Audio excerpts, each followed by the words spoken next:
everyone, this is Bindu and I welcome you all on my YouTube channel TET Education. I hope you all are good and doing well.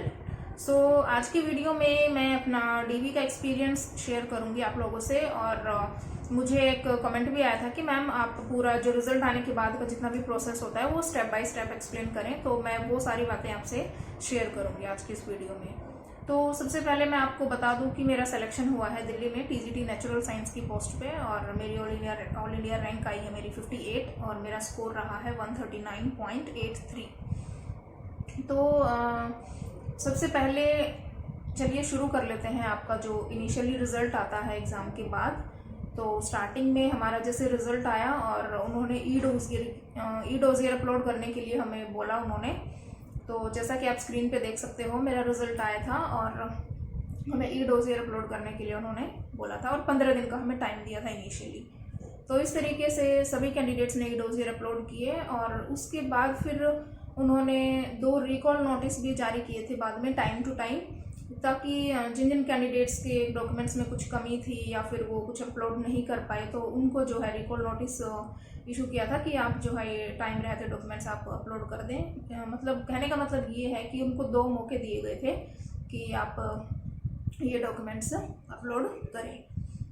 तो इस तरीके से 2 recall notice हमें देखने को मिले थे इस दौरान। और फिर उसके बाद 2-3 महीने बीत गए हमें, फिर हमारा इन्होंने फाइनल रिज़ल्ट जारी किया था और फाइनल कट ऑफ फिर हमें देखने को मिली थी इसमें। सो फाइनल कट ऑफ हमारी गई थी 130 के अप्रॉक्सीमेट और मेरा स्कोर था 139.83। तो मेरा उसमें सिलेक्शन हो गया फाइनली। और फिर फाइनल कट ऑफ में नंबर आने के बाद उसके बाद फिर वैसा ही उन्होंने 2-3 महीने फिर निकाल दिए। उसके बाद फिर जाके इन्होंने हमें मेल भेजी डॉक्यूमेंट वेरिफिकेशन के रिगार्डिंग। सो मुझे यूँ था कि बीच में 10-15 दिन का टाइम मिलेगा, आप डॉक्यूमेंट्स हम प्रिपेयर कर लेंगे, बट इन्होंने हमें सिर्फ और सिर्फ 2 दिन का टाइम दिया बीच में। सडनली इन्होंने डॉक्यूमेंट वेरिफिकेशन के लिए जो है offer of appointment letter issue कर दिया था, मेमोरेंडम जिसको बोलते हैं हम। और साथ में ही जो है मेल भी इन्होंने हमें भेज दी थी अपनी मेल ID पे। तो मेल भी आप देख सकते हो स्क्रीन पे जैसा मैं आपको शो कर रही हूँ। तो इस तरीके से आपको मेल देखने को मिलेगी। और उसके बाद फिर जो है आपको अपने सारे डॉक्यूमेंट्स प्रिपेयर करने हैं अच्छे से। सो जिन जिन बच्चों का अभी तक डॉक्यूमेंट वेरिफिकेशन नहीं हुआ है या फिर आगे होने वाला है, सिलेक्शन हो गया है उनका, तो उनको जो एक्सेप्टेंस फॉर्म है, अटेस्टेशन फॉर्म है और या कौन कौन से डॉक्यूमेंट्स कैरी करने हैं उन सब पे मैंने वीडियोस बना रखी हैं, आप चाहें तो मेरे चैनल पे जाके देख सकते हो। तो इस तरीके से मैंने अपने सभी डॉक्यूमेंट्स प्रिपेयर किए और जो भी फॉर्म था, एक्सेप्टेंस फॉर्म, अटेस्टेशन फॉर्म, वो सब मैंने अच्छे से फिल किया। और जिस डायमेंशन में जितनी भी फ़ोटोज़ लेके जानी थी वो सब मैंने बनवा ली थी। तो फिर हमारा DV होता है और DV के टाइम पे जो है आपका एक इन्विजिलेटर को 3-3 बच्चों को वो भेज रहे थे एक इन्विजिलेटर के पास। तो 3 से 4 घंटे आराम से लग जा रहे थे वहाँ पे। तो मेरा DV एक ही दिन में हो गया था, मुझे कोई भी डेफिशिएंसी देखने को नहीं मिली थी क्योंकि मेरे सभी डॉक्यूमेंट्स कंप्लीट थे और सारे डॉक्यूमेंट्स मेरे पास ओरिजिनल फॉर्म में थे। तो आप भी कोशिश करें कि सभी डॉक्यूमेंट्स ओरिजिनल फॉर्म में ही लेके जाएं। अगर नहीं भी हैं तो आप प्रोविजनल बनवा लें ज़रूर। अगर प्रोविजनल भी नहीं मिल रहा तो आप अपने यूनिवर्सिटी से लिखवा लें भी, जो भी आपकी प्रॉब्लम क्रिएट हो रही है वहाँ पे, क्योंकि वो वहाँ पे डेफिशिएंसी मेमो दे रहे थे उसी टाइम बच्चों को, फिर बाद में आपको चक्कर काटने पड़ेंगे। और अब सीटेट का इशू भी इन्होंने ख़त्म कर दिया है कि जो भी अपीयरिंग होगा टीचिंग ट्रेनिंग कोर्स में उन सभी का सीटेट वैलिड होगा।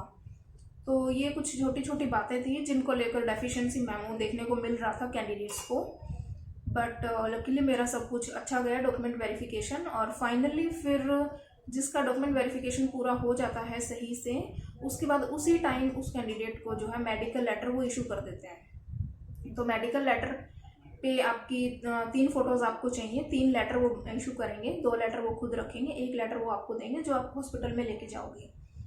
तो वहाँ से आपको हॉस्पिटल बता देंगे भी वो कि आपको इस हॉस्पिटल में जाना है और अपना मेडिकल करवाना है। तो 3 फोटोज़ वहाँ पेस्ट होंगी आपकी और फाइनली आपको मेडिकल लेटर मिल जाएगा।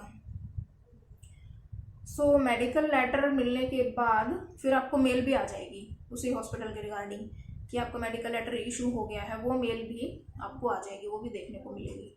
तो इस तरीके से ये प्रोसेस आपका रहता है स्टार्टिंग से लेके एंड तक। सो मेन बातें यही हैं। आपका फाइनल रिजल्ट आ जाने के बाद जो है आपको डॉक्यूमेंट वेरिफिकेशन के लिए बुलाया जाएगा और आप अपने सभी ओरिजिनल डॉक्यूमेंट्स अच्छे से एक सीक्वेंस में अरेंज करके लेके जाएं और अच्छे से आपके जो एक्सेप्टेंस फॉर्म, अटेस्टेशन फॉर्म, वो सभी अच्छे से फिल होने चाहिए। और एक आपका डॉक्यूमेंट्स का फोटोकॉपीज़ का सेट आपको बनवा लेना है, दोनों साइड से फोटोकॉपी होनी चाहिए, उसकी अच्छे से फोटोकॉपी होनी चाहिए। और उसके बाद उनको सेल्फ अटेस्ट भी करना है आपको। तो इस तरीके से एक सेट वो खुद रखेंगे और डॉक्यूमेंट वेरिफिकेशन के टाइम पे ही इन्विजिलेटर के पास ऑलरेडी आपकी वो फाइल होगी।